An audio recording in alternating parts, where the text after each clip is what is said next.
Welcome to another episode of Table Talk. Today, I'm blessed to be with the pragmatic, the charismatic, the entertaining Gianni Romano. I invited him on this platform so he can be able to speak about the things that made him the man that he is today. The man that encapsulates an audience. The man that when he speaks, everybody has to listen to him. The man that every single time he walks into the room, eyes open. I wanted Gianni to be on this podcast, to be on this platform, to give you perspective. My perspective isn't the only perspective. There's so many more intelligent, more brilliant individuals than I am. And I just want Gianni to briefly introduce himself, and then we will break down a few topics that made us the men that we are today. Gianni. Like TK said, my name is Gianni. I'm currently a student. I'm studying at the University of Cape Town. But more than just academic studies, I think my biggest feature is that I'm a student of life. I try to gain experience from everybody. I try to learn from everybody. And I feel like there's value in every interaction. So I think that's what I've used mostly to shape my mindset going forward, to shape my daily life. And like TK said, you're not always going to be the most intelligent person in the room. So if you use that to your advantage, that's how you kind of initiate your own growth and development. Yeah.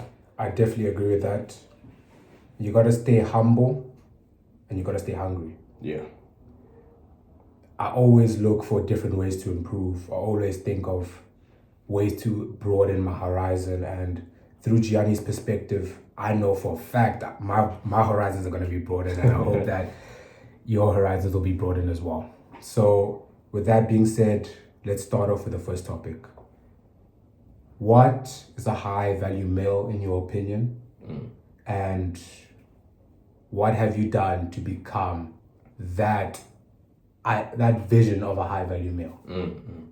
I think there's different attributes that will constitute a high value male.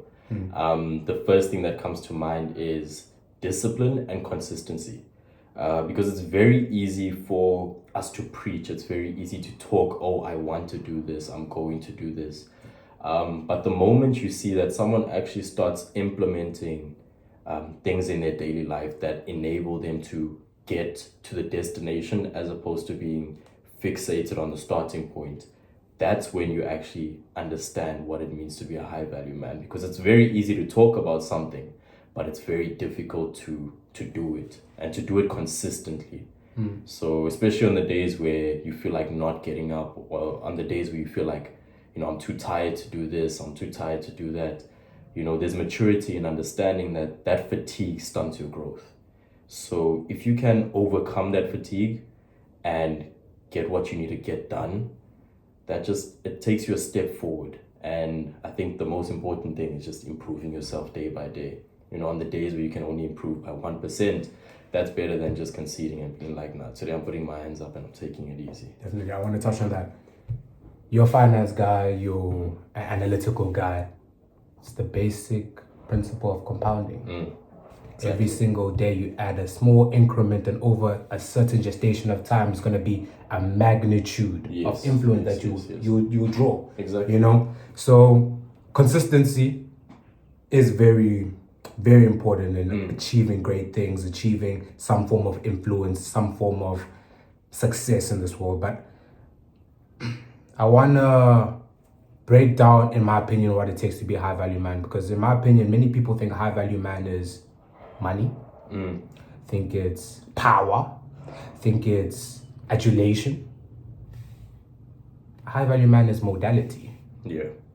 The way you think, the way you perceive life, and the way that perception on life affects other people. That is true. I think that is the most important point, because it's very easy to be, let me choose my words carefully, it's very easy to have depth but keep that depth within. But the true influence that a man can have comes by how he affects other people in his day-to-day life. if you can impact someone's life positively, that'll mean more in the long run than any amount of wealth, any amount of anything actually that you can gain. So the ability to impact someone's life, especially someone who can do nothing for you, is the true measure of man. Yeah, I agree. Especially, let's touch on the person that will do nothing for you. It's said that in the Bible, you do not give with the expectation to receive. You know? Yeah. Everything needs to be done in a form of love. Exactly. You know? Yeah. A high value man has love in his heart, but strength in his fist. You know? And he's able to restrain that strength. Yes. Use that strength for protection. Use that strength to stand up against malevolent things. Yeah. Stand up against belligerent things. And be a positive, optimistic source in this world. You know, that's what it means to be a high value man. Radiating a sense of positive energy and using your strength to protect others. Yeah. And I feel that if you can influence people in their specific way to become more of a positive source Yeah. in the world, then you've done your part as a high value man, you know. No, I agree with that. And we can touch on the money, the looks, the status. Money is just the amplifier for that specific modality or perspective that you have. If you have a lot of money and you're a giver, how many people are you going to give to? Yeah. How many people are you going to empower? How many people are you going to educate? How many people are you going to feed? How many people are you going to make them feel better about themselves? Yeah. Just because of the specific resource that you've accumulated. Just having the resource doesn't make you a high value man. What are you going to do with it? What do you do with it? Yes. Having knowledge, reading books. You have knowledge, okay, so what? Who cares? It's trivial. Who cares? Yeah. So just always knowing that at the back of your mind, it all starts with character. It all starts with what kind of man you are, what's your perspective of life, how can you help your neighbor, how can you help your friend, how can you help your enemy? That is important, yeah. How can you help your enemy? Because I think something that is really normalized, especially in the society we live as men specifically, is we always want to see someone do better, but never better than us. And that's a trend that I've seen in my own life, you know, like mentors becoming rivals the older you get. And I don't necessarily align myself with it because in my mind, you know, iron sharpens iron. Definitely. The only way I'm going to better myself is by bettering the person closest to me. Definitely. You know, so I think it is important, and you know, we kind of mask it as networking, but if you establish those mediums of support but also mentorship, that's how you increase your value as a man as well. I want to touch on the envy that you just put on in terms of people doing better than you and now you're competing. There's a saying that I came across today. It's called subfuera. Subfuera means pleasure at the expense of another. You understand? As humans, we are naturally competitive. As humans, we are naturally envious, per se. We don't want to be the least capable in our pack, in our group, in our tribe. Yeah. We always want to be the best in the social hierarchy because we are social beings. We are social animals. We need to be submerged by people, by other people. But the best way to overcome envy and become a high value man, as you said, surround yourself with better people. Yeah. And when you're surrounded with better people, you are forced to become better. It's not even a want, you are forced. You are There's no forced to. option. Yeah. Because if you're not, you're going to get kicked out the clan. Exactly. You know? So try and find men, women, doesn't matter, that are better than you. And in that interim where they are better than you, don't crucify them for being better than you. Don't alienate yourself and feel like you're not part of them. Learn from them. What do they do when they're tired? How do they feel on a daily basis? What time do they wake up? How do they train? How do they eat? How do they sleep? How do they talk to others? Every single thing needs to be studied meticulously if you want to be better, you know? Yeah. So, just to close off, I believe that being a high value man is having a good character, being strong, but being able to subdue that strength, not to inflict power or oppression on other people, but having strength to protect and stand up against evil. Gaining knowledge and passing that knowledge to people around you. Yeah. And lastly, being a man of your word. Yeah. Being a man of your word. If you're going to say you're going to do something to somebody else, do it. Or try your best to do it. Don't lie. Be authentic, be real, be a high value man. Next point. What's the biggest battle that most young men face? And if it's affected you, how did you overcome it? Specifically young men. Let's say young men and then just the younger demographic. Okay. I think the biggest issue I've seen, especially amongst young men, lust. And I don't say that from a condescending point of view. That's why I'm going to allude to the second part of the question where you said if it's affected you, how did you overcome it? It has affected me. I'm not, immune to human condition. But I do think lust is one of the most prevalent diseases amongst young men. And I say diseases because that's exactly what it is. It affects the way you think. It affects the way you treat others. It affects the way you treat women. It affects the way you value relationships. If anything, it doesn't allow you to value intimate relationships. And I'm not just talking relationships in the sense of romantic ones, but rather your day-to-day lives, because you go from having conversations like we are now to conversations about trivial things, body count, attractiveness on a scale whereby you don't necessarily acknowledge that the other person is a human being. Yeah. But rather you look at them as an object to self-gratify, and that in itself is another issue, because when you give into that short-term gratification, you undermine your own ambition in a lot of ways. But second part of that question, how did I overcome it? I think the biggest thing on my end was conviction and repentance. One day I just sat down with my Bible and I had an open and honest conversation with God. And ever since then, every single day I've prayed and I've asked Him for the strength to allow me to turn my head from lust, to turn my head from temptation. Again, I'll say it, I'm not immune to human condition. I do think things, thoughts do come into my mind quickly. But what I've found is when I acknowledge the fact that, okay, I am having this thought isn't feasible because I have a direction, I have a path that I need to get to. And this thought is inhibiting that. Once I acknowledge that, that's when I can be honest with myself, which I think is very important. And then I can turn to God and be like, Lord, please give me the strength to not succumb to this. Please give me the strength to clear my mind and to clear my vision.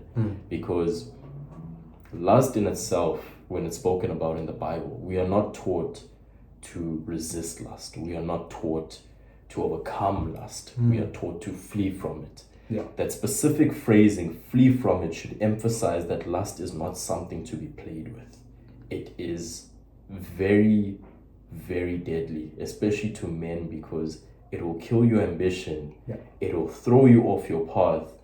And before you realize it, you will be so much more unrecognizable from the man that you think you are and the man that you ought to be. That's wise. Yeah. That's very wise. Thank you for sharing that thought process. I don't want to give another one because I think that's what most men do struggle with. Yeah. Lust. Yeah. I struggle with it. Everybody struggles with it. Even kings struggled with it. Yeah. David. It's evident there. Samson. Solomon. Kings kings have been destroyed by their lust. But the best way I've felt or I've thought of remedying lust is transmutating that specific sexual energy into energy that's going to be able to improve your life. You're not going to think sexual, immoral thoughts if you've trained so long and you're exhausted. You just want to sleep. Goes back to discipline. Literally. If you've exerted all your energy in becoming a better man, becoming a more influential man, you don't have energy to think these stupid little thoughts. You don't. It's all about transmutating that energy. It's a very hard thing. That's why most men peak at a lot later stage in life, because they understand how to control their energy. They understand how to control their thought. It's not a thing of killing temptation, because that's never going to happen. It's never going to happen. It's never. And it's not a thing of villainizing sex, because sex is a beautiful thing. Sex is a blessing from God. To be able to have the blessing to procreate, create progeny, and repopulate this earth, that's a blessing. But we need to be responsible with that blessing. Exactly. We can't be like Adam and Eve, who were given the blessing of living in the garden, but they wanted to exploit that blessing and going against what God wanted us to do with that blessing. He wanted us to use sex in a way to build something beautiful like family. He wanted us to use sex to create more people in this earth that are going to have a better influence on other people. You understand? We need to change the ideology of lust into thinking that it can be something to work on improving ourselves. It can't be a thing of, I'm struggling with lust, it's never going to change. I'm struggling with lust. Why am I struggling with lust? Okay, did I do everything that I had to do to become a better man? Why do I have energy to even think about these kind of things? Well, I should be wanting just to sleep right now. You know? Don't shy away from thinking about things. Because that's where it all starts. Sitting alone and thinking, okay, why am I thinking these thoughts? How can I change these thoughts? What does the Bible say about these thoughts? Speak to other men that are going through the same thing. What does Gianni Romano do when he's thinking these thoughts? Oh, he does this. Okay, maybe let me implement that.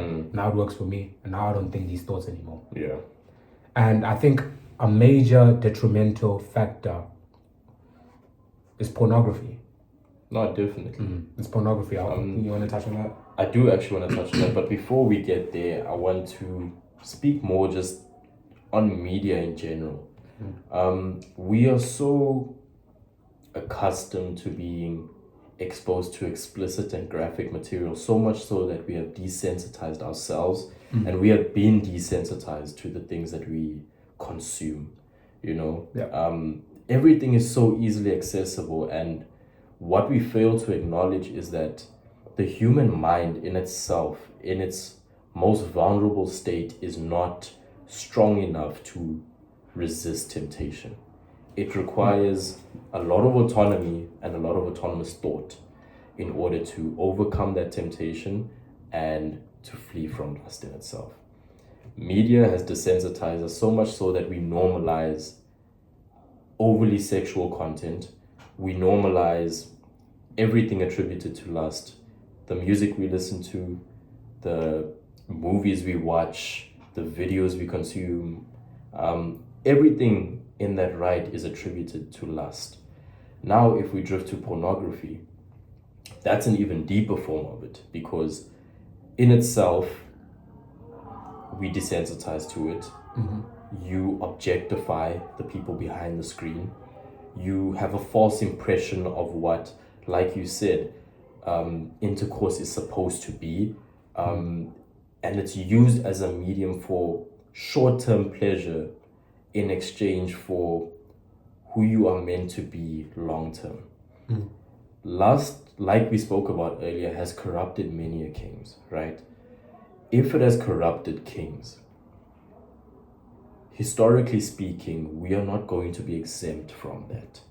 So if you consume media that desensitizes you to anything sexual and kind of promotes immoral sexuality, when I say that, I mean, again, feeding into your lust, sleeping around, doing all of these unscrupulous things that don't necessarily feed your soul but take away from it.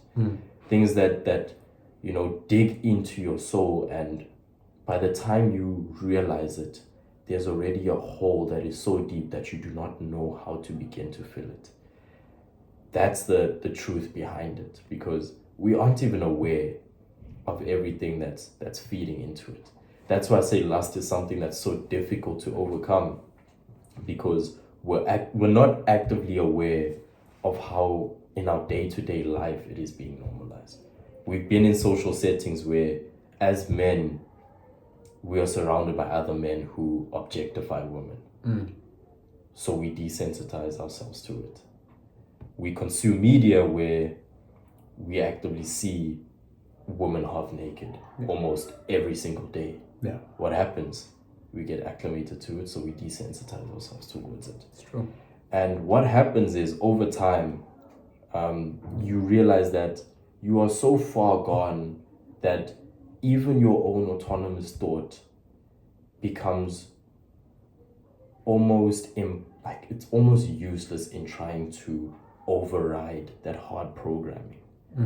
That's why I think I sent you a message a few weeks ago saying I'm taking a break from social media. I'm going on a social media detox. I do that quite often so I can just reset my mind, because even in a smaller space, media has an effect on our dopamine receptors. But by taking that detox, that's when you just sit.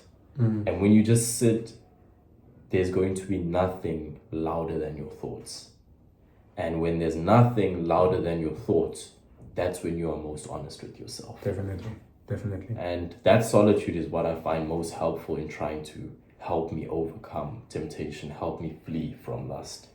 So to circle back to your point, I did take a bit of a detour. No problem. Pornography and media in general are, in my mind, the major contribution to lust in society. I agree, but there's not one thing you said that I don't agree with. Pornography also kills, apart from the relationship with females, it kills you as a person. It kills the aspect of having courage to go approach a girl and get rejected. Yeah. It kills the aspect of delayed gratification. It kills the aspect of mutual respect. Yeah. As you said, you end up objectifying women, sex objects, not people. Yeah. Not people to learn with, not people to grow with, not people to cultivate with. That's the point of it. You lose that sense of, you know what copulation is? You can't copulate. You can't learn how to speak. You don't become as charismatic. Yeah. You lose a lot about yourself alone. You become soulless. Exactly. So pornography is poison. Like how drugs is poison, like how alcohol is poison. It has the exact same effect, funny enough. Yeah. Spikes the dopamine. You keep chasing that high. And then what does happen is the crash. Yeah. So pornography, lust is something that most men, and I feel most young individuals battle with on a regular basis. And if you can find an avenue to take that energy and put into something a bit more productive. Yeah, definitely. And then from there, once you're more productive, you can attract a higher value mate. You guys have a conversation, you learn from one another, and then you build something beautiful from there. Yeah. That's how I feel is the best avenue or best remedy to overcome lust. Is through purpose. That is true. It's purpose. Everything starts with purpose. So let's move on to the next point. Have you ever experienced racism or discrimination, and how did you overcome it or learn from it? Funny enough, yes, I have. This trope, you light skins, you light skins. Yeah, it's a very cliche trope. How did I overcome it? Again, I think it was just a thing of me understanding that my identity is not necessarily attached to my complexion or to how I'm perceived socially. You know, I'm much more than just what people perceive me to be. I'm much more than just someone's opinion of me. Whether that's derogatory or complimentary, you know, on the other side, if it's complimentary, I can't take that to heart, you know, I still need to humble myself. But to speak to your point of discrimination, again, it was just understanding that I am confident enough in myself as an individual to know that whatever someone thinks of me or attributes to me, I don't necessarily need to align myself with that. I do not need to comply to the labels that you attach to me. Again, that's something that really came with maturity, because I used to be very, very self-conscious. High school, I used to overcomplicate things. I used to overthink things. You know, if someone said something that was just minorly or like the most minute of things that was distasteful. It's the curse of the intellect. Exactly. It's the curse, yeah. So you overthink things, you see into things, you're very analytical. And when we talk about racism and discrimination, now you're not just reading into things, it's there, it's blatant, it's in your face. So that tends to hit a lot harder, because my thought process is, or it was at least, why are you saying these things? What have I done in my life that was so wrong for you to have said this about me? But now, as I've matured and as I've tried to understand things, not from a point of being victimized, but as a point of trying to understand why other people do what they do, instead of my thought being, why me? It's, why do you think this way? Why do you feel it appropriate to do so? You know, it's not addressing just the issue itself, but it's rather trying to understand the root of the issue, because more often than not, you'll find a lot of people normalize a lot of derogatory things. We live in a society where we humorize and satirize discrimination, so much so that, again, we're desensitized to it. So we grow ignorant to the fact that if you say something, it could be a laugh and a giggle amongst you and your friends, but to someone else that could have a long-lasting effect, because you don't understand what that person's been through. So now we backtrack and we try to understand the psychology of why people discriminate, why people, you know, throw out these racist and derogatory comments. And once you start to understand that, you realize that if someone isn't exposed to an idea of right or wrong, can you truly fault them for not understanding that? And that's an interesting thought experiment, because in my mind, you know, the whole trope of common sense not being that common, that's when it comes to light, because the way I think isn't necessarily the way TK thinks. So something that I find offensive may be something that you find to be harmless. You know? So how I overcame it was not necessarily internalizing and taking everything to heart, but rather trying to understand and engage with someone and being like, okay, you believe this. Why do you believe this? Why do you think this way? And then, you know, I don't like playing hero, but if it gets to the point where the person is open enough in conversing with me, I'll be like, okay, you believe this. Allow me to give you this perspective. And, you know, a few times it's been the case where I tell you, okay, cool, you think this is a joke, but this joke could affect X, Y, and Z. That's when it may have a cascading effect. And make your life just worse and worse. Exactly. It's causality. So once you explain that to an individual and you see that shift in their mentality, that's when you realize that that person wasn't exposed to that type of thought process prior to his comment. And that's not his fault, you know? But I think it is our responsibility to inform as opposed to scrutinize. So inform someone about what they're doing, tell them it's wrong, and thereafter hold them responsible for what they're doing. Definitely. I just want to touch on that. I want to give you a story. I've mentioned it in one of my other videos. This specific situation made me realize that racism, discrimination will never be abolished. Never. It'll never ever stop. It's, you know that saying, history never repeats itself, human nature does. it's gonna continuously happen. So the story in say I was on holiday with my family, and both of us are athletes, and you know in the off season you want to train alone, and when the season comes you want to be as sharp and on point as possible, you know. So I'm on holiday, I'm training alone, I'm training. There's it's a 5-a-side court. On one side of the court is a bunch of kids playing scrimmage, and I'm training alone on the other side of the court. While I'm training, there's a kid that screams, "Monkey." I stop, I turn around, I see the kid run behind a wall. I'm like, oh, okay. Let me get back to work. I train. He comes up to me, he says, "Monkey, are you done?" I was infuriated. You know? Understand. I was infuriated. I was like, this is a child. This is not someone our age. It's not someone that's has some form of discernment because of age and experience. He's not 20. He's not even 15. The kid is no older than 10 years old. Coming to me saying, "Monkey, are you done?" So I come to him, I look him in the eye, I say, "Where are your parents? I need to talk to your parents, because this is not him. This is his parents. I need to see what kind of individuals are raising a monster like this, you know." He doesn't want to tell me. Luckily for me, he's a bully. And the kids that play football with him, they came to me and said, "He bullies me. I'm going to tell you where his parents are." I'm like, You're plotting on I was like, yes sir. So I go drenched in sweat, and I do not care.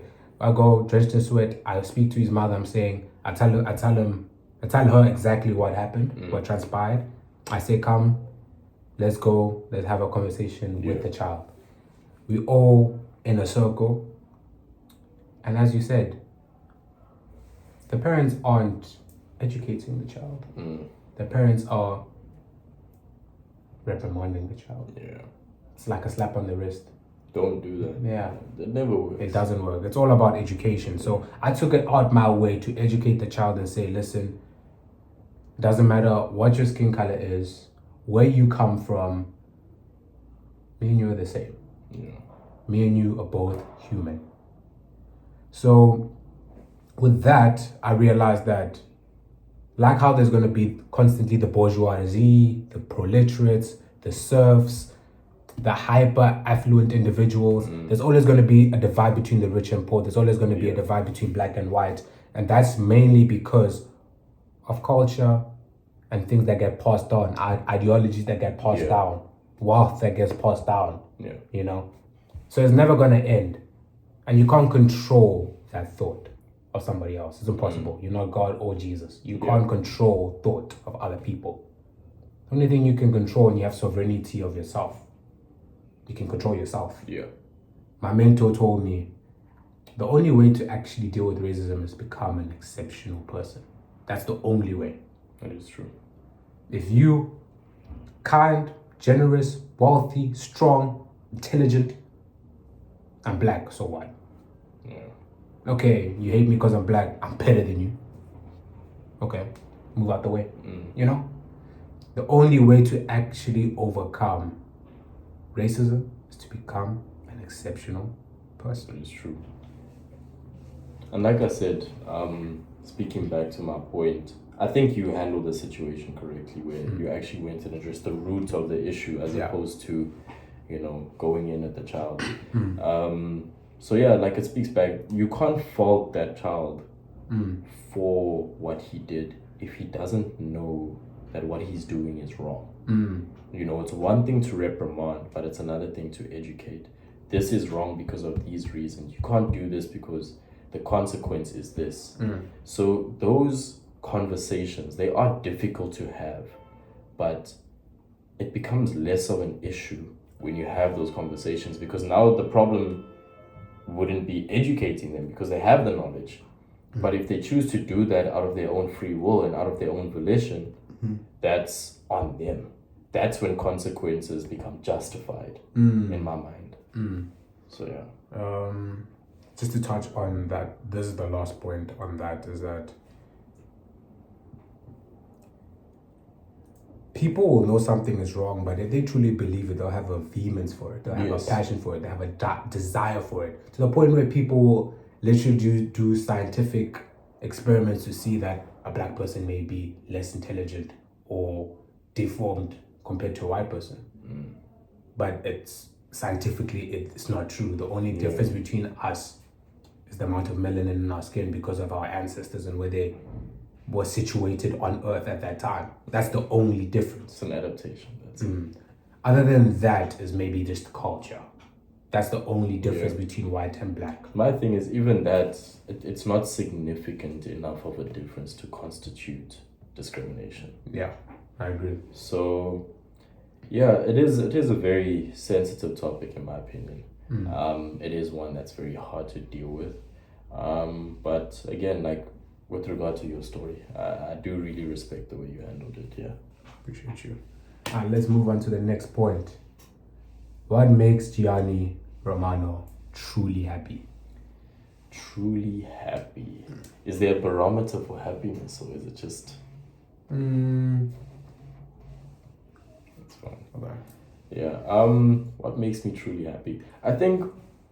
And I'm not talking about like pleasure. I'm talking about genuine joy. Joy, satisfaction.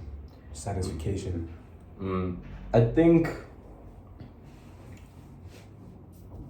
sitting down and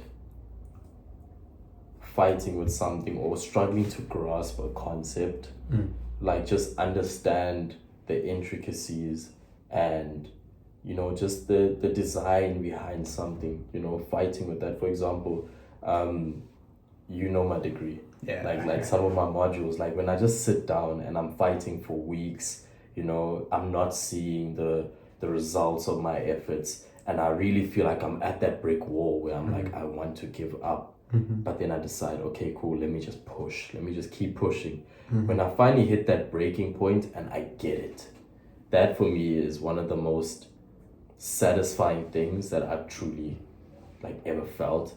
And then again, that just goes into learning. Like I said, I'm a student of life. Yeah. I love learning. I love taking value out of everything that I do. But then to just detach from that and go into the more emotional side of things, I love spending quality time with people that I love. Whether it's just chilling with my mates, whether it's being with my girlfriend, spending time with my parents, spending time with my siblings. Even if I'm not talking or we're not actively engaging with one another, if it's just time where we are immersed in each other's company and each other's presence, I value that because by nature, I'm a very secluded individual. As of late, let me say as of late. Yeah. So for the past 2 years, I've been very secluded. I've been in my own space. I've just been dedicating myself to my craft. So when I have the opportunity to spend time with the people that I love, especially the people that understand my seclusion, people that understand why I isolate. Yeah. That in itself is one of the most fulfilling things. It just gives me a second gear. It's like, okay, cool. I'm working hard, but it's not for nothing. It's for you guys. The There's people no that I love. vanity. Yes. There's no vanity. Yeah. I couldn't have put it better, actually. So yeah. TK, what makes TK happy? You know that saying that great minds think alike? Yeah. Great minds think alike. Fair enough. The best way I can say it is I enjoy overcoming pain.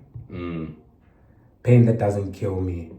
I enjoy enduring it, feeling it, letting it flow through my body, sitting with it, and then overcoming it. Yeah. And once I overcome it, I look back, I'm like, oh, I may be that guy. I may just be that guy. Yeah, that's it. That's the one. So that just overcoming pain, tribulation, trials, and just the constant pursuit to become better.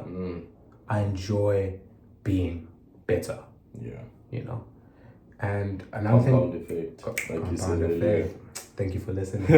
Attentive listening. You see, great minds think alike. I'm telling you, brother. My brother. So that, and I love. Yeah. Gianni, I don't know how many strangers I go up to campus and I just compliment them and leave.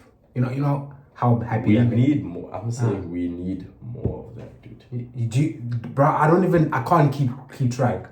Bro, the thing is, especially I think in Cape Town, people don't greet. Bruh. That was a culture shock to me. Like Yeah. everywhere I went, I'm just greeting random people in the supermarket. Like that's what I'm saying. Like we need more love. Not romantic love specifically, but just genuine love. Love that doesn't come with, it doesn't owe you anything and you owe nothing to it. Yeah. Just going up to a stranger being like, I like your outfit today. Literally. That's love. Literally. Going up to a stranger, I like the color of your hair. Literally. That's love. And karma is a real thing. Yeah. If you give love, give you're it gonna back. get love. In some way or form. Some way or form. But obviously you don't do it with the intention of reciprocation. You don't do that. You do it, and the only thing that makes you happy is seeing that person smile, because you find that specific compliment. I like your bag. You got style. Yeah. That smile may have completely 180 a day. Exactly. Or 180 these day. You know, I really love giving love, and I really love spending time with people that I love. That's powerful. That is powerful. Yeah. So as I said, great minds think alike. Yeah. And this is the last point. Please give me a story when you could feel God's presence in your life. I'm gonna point to two major things in my life. The first time is when I think I really just tasted rock bottom as a man. When I say that, I mean financially, I'm in the mud. Mentally, I'm in the mud. Academically, I'm in the mud. Like when I look up and I'm like, I'm trying to count my blessings, but I'm really struggling to. That for me was like, I just felt alone. And what I did was, because it was foreign to me, because I wasn't Christian before. There was a point when I was strictly agnostic. I didn't believe in Christianity. I grew up in a Christian household, but I was just struggling with the idea of Christianity. And I had nothing. So I sat down one night and I didn't pray, I didn't read scripture. I just spoke to God. And when I spoke to God, I felt this, it wasn't even a nudge, it was me being pushed. Like, listen, just trust me. Yeah. So I sat there and I remember finishing that conversation with God with the words, I trust you. After that, a lot just started happening. My financial situation at home improved, acceptance into UCT, got accepted for the degree I wanted to. Basketball was going well. You know, financially in my own right, I was doing a lot better. I started diversifying my portfolio, started buying smarter investments, started seeing a lot of things that I trusted to compound, you know. So return on equity, return on interest was a lot better as well. So all of these small things just started coming together. And then I just looked up one day and I'm like, you know, a few months ago, I had nothing. I had no direction, no motivation, no will. I had nothing. But now I have more than what I asked for. And that to me was the most powerful thing, because, you know, I asked for peace. Yeah. And God gave me purpose. Oh, that's beautiful. Please just repeat that. So I asked for peace and God gave me purpose. Oh my gosh. I just asked to not struggle. And He gave me a gear that I would have otherwise not have had. That for me was one of the main focal points, you know. For me, I'll say that was always the time when I found God. You know, God never lost me. He was always there. I just needed to turn from left to right and understand, you know, He's still here. The second time, and again, it's going to speak back to one of the points or topics we had earlier, was when I finally turned my head from lust. When I made the conscious decision to sit down, and I'll say it was the first time I honestly repented. You know, like I'd been very desensitized, very numb, and one night I just had this striking conviction to just get on my knees and pray. Open the book, or I opened the Bible, and I just let God guide me to wherever I needed to be. I think one of the verses that stood out was Isaiah 41 verse 10. And it says in there that I will lift you up with my righteous right hand. And for me, what that did was like, you know, I can stray so far from God, and He will always just welcome me back. And you know, there was a sense of I felt undeserving.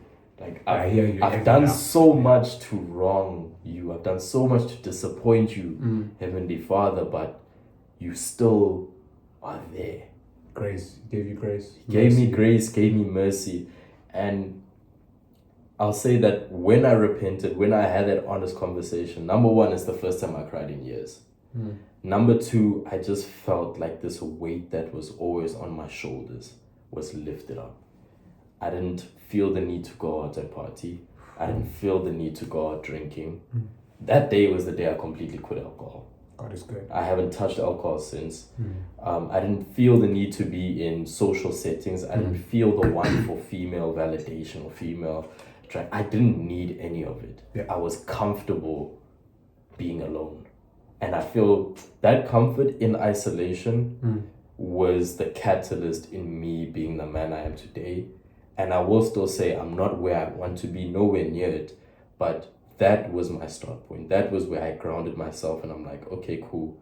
I need to get my act together and I need to pattern myself, because if the Lord has trusted me so much so that He can forgive me for every one of my transgressions, the least I could do is find my purpose and align myself with His will. And He hasn't forsaken me since. I've been at the lowest of lows. A month later, I'm in the best position I've been in my life. Then He'll bring me back down to earth, ground me, humble me, see that I still trust Him, test my faith. And once I stay faithful, I get rewarded. And it's not even the thing of me doing it with the hope that I get rewarded. It's just leaning on God and not on my own understanding. Yeah. I want that let's just sit and like process that. That was generational. That's some generational stuff right there. Yeah. Wow. Yeah. My first thought is, I'm proud of you, bro. I appreciate that, bro. More than you think. Yeah. More than you think. I appreciate that. I mean, a lot of brothers, when we get down to our knees to the dust, Yeah. we can't build our way up. We can't find God. We get lost. The devil's temptation and grasp over us is too strong. We stay here. We're trying to go up, but we stay here. Stay here. You know? Down, yeah. So for you to open your heart and say, God, I'm not perfect. Yeah. Please, I need you. Yeah. I've been going through my own flesh. I need you.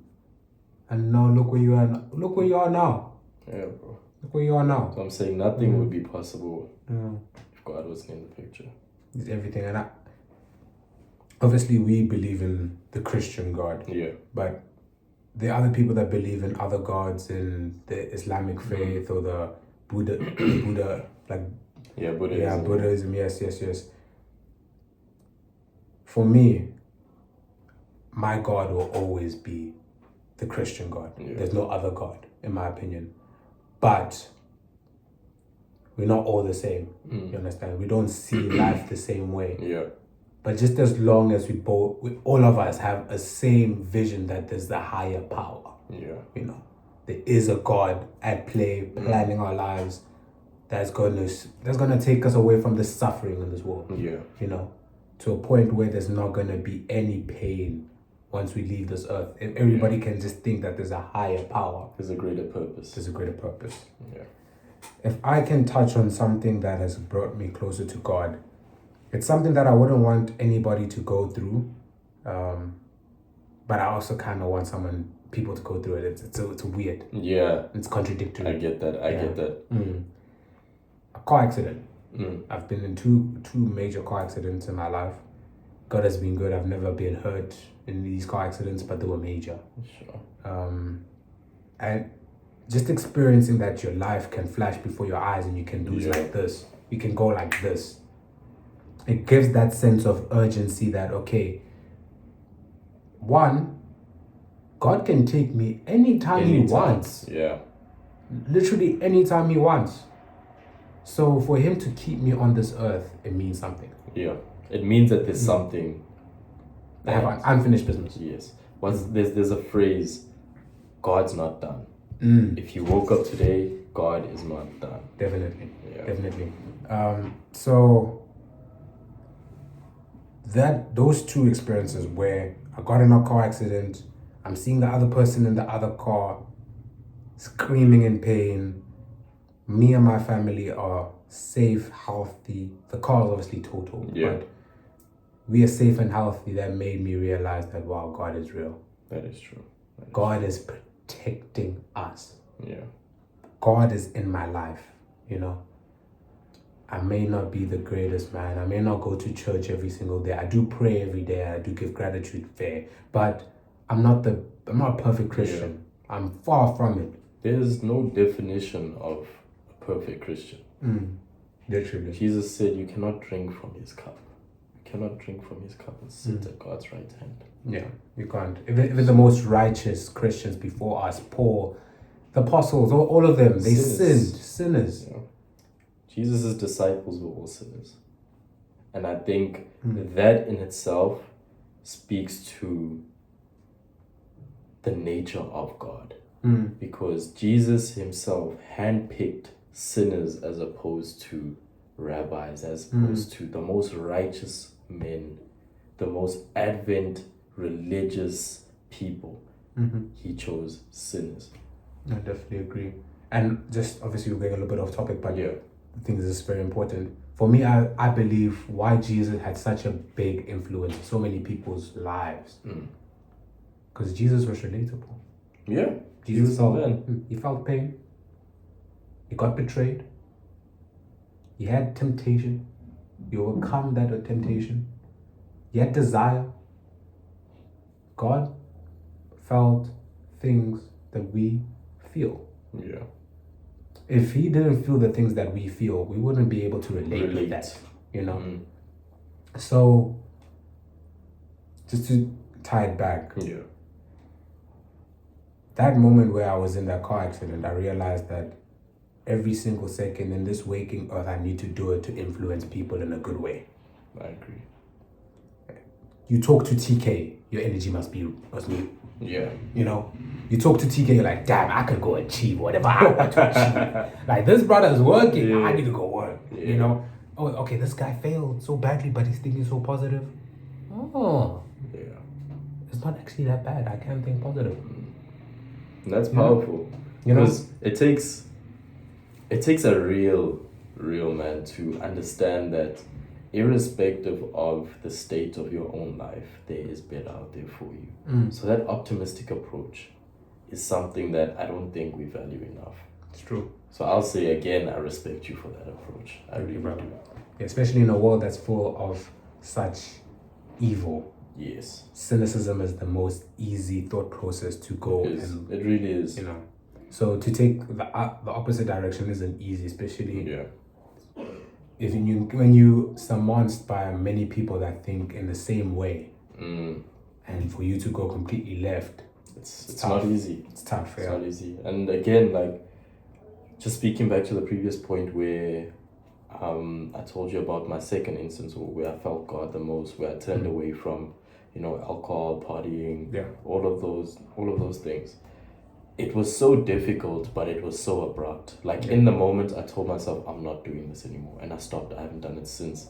And what I noticed is the moment I did that, or I hit that 360 in my life, it was like everyone who wasn't for me left my life. Ooh. I didn't even have to tell you I'm cutting you off. Yeah. God removed them for me. And every day I pray to God and I'm like, Lord, if it's for me, guide me. If it's not, let me know.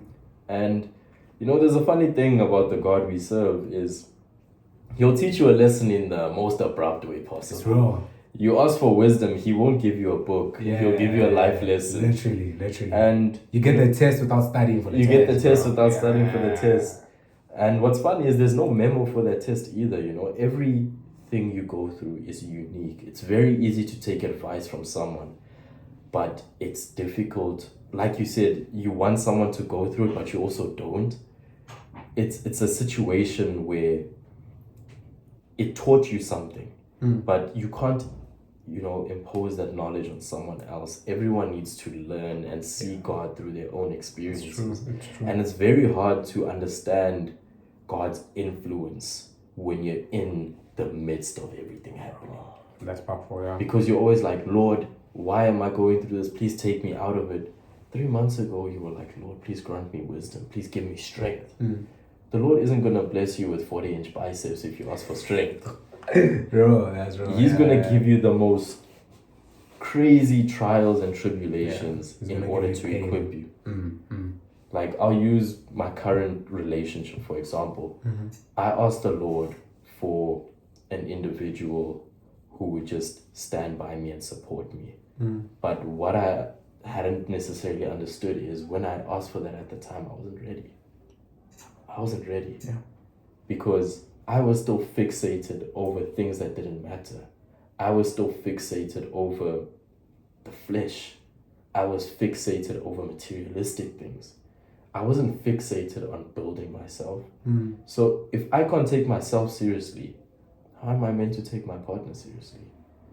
So what I did was I prayed and I asked God, please prepare me for this. Please help me, guide me, strengthen me. And he sent me on the craziest tangent. I was just going through 2 years of character development. But, when the dust settled, one thing I realized is I was a lot calmer in my approach. Yeah. I was a lot stronger. But again, like you said earlier, you use that strength to protect. Yeah. You use that strength to provide, not to suppress or not to be the aggressor. It's one thing to be a strong man, but it's another thing to be a strong man that is level-headed and calm. Because a stoic man. Brilliant word. Brilliant word. It's one thing to do that. And once God shaped me into that kind of man, that's when I realized I'm only prepared for a relationship now. And that's just like, it's a very small example in my life, but I think it's one that speaks to it. Yeah. Because I asked for it years back, but I got sent on this path where now I value what I have. If it had been me 2 years ago, I would have dismissed it. Yeah. Now I acknowledge it as a blessing. Cherish it. I cherish it. Before I would have been entitled. I would have felt entitled to it. I deserve this. Yeah. I don't deserve it. It's true. I deserve nothing. You are guaranteed nothing when you were born, apart from death and taxes. You are promised nothing apart from death and taxes. So when you have something, cherish it. Yeah. If you want something, work for it. If you're going through something, pray over it. Lean not on your own understanding. Your current day hardship isn't there to make you suffer. It's meant to build you into who you need to be. A lot of experiences we go through, we ask for it to be over with. I can't wait till tomorrow. I can't wait until this period of my life is over. You're wishing your life away. It's true. You learn the most in those moments of trial. Yeah, that's powerful. I want to leave us with one more thought and then we can pray, then we end the pod. Cool. As you said, in that specific time you weren't ready, right? I'm gonna be the most real I can be. Is I've experienced a lot of different things. And my mindset, my outlook on life, my ideologies, my modalities, my paradigm wasn't built off books, wasn't built off conversation. Wasn't my mom saying, TK, you can do this and this and this. It was built off pain. It's real. It was built off pain and it was built off faith in God. Yeah. That's how my mindset was built. And it's continuously growing. Yeah. I'm sure with you, you think the exact same way. It's continuously growing, you know? So we need to stay malleable. I like how humble you are. I appreciate that. I love how humble you are. It's mutual. It's mutual. Yeah, it's just, we need to stay humble, malleable, continuously learning, continuously growing, continuously elevating. So when we get to a point of high sovereignty, when we get to a certain echelon of life, Yeah. our character empowers other people to get here. Exactly. And then they empower other the people. next people. And then more people. Then Instead more of people. suppressing. You know? Yeah. But it starts now. Yeah. It starts when we're 20. It starts when you're 19. It starts when you're 15. It starts early. It starts today. It starts today. Everything starts now. Yeah. So make the most of today. If you want to be great, start now. Yeah. With that being said, let me end us off with a prayer. That was a very quick prayer. Cool. Lord Jesus Christ, my Savior, thank you for bringing us together today to learn, to grow, to improve. Thank you that Gianni, in his very hectic schedule, was able to make an hour to educate other people in the specific hardships that he went through. He was vulnerable enough to let us know about the things he went through to become the man that he is today. Lord, I pray that whoever watches or listens to this feels better about themselves, grows and becomes stronger, grows and becomes better, and helps their fellow neighbor. Most of all, I pray that the person that listens to this and listens attentively can take this information, these stories, these ideologies, and get closer to you, find you. It says, seek first the kingdom of God. Everything we do needs to glorify you. Thank you. Amen. Amen. It's powerful. Powerful. Thank you so much. Thank you so much for having me, my brother. For sure. Anytime.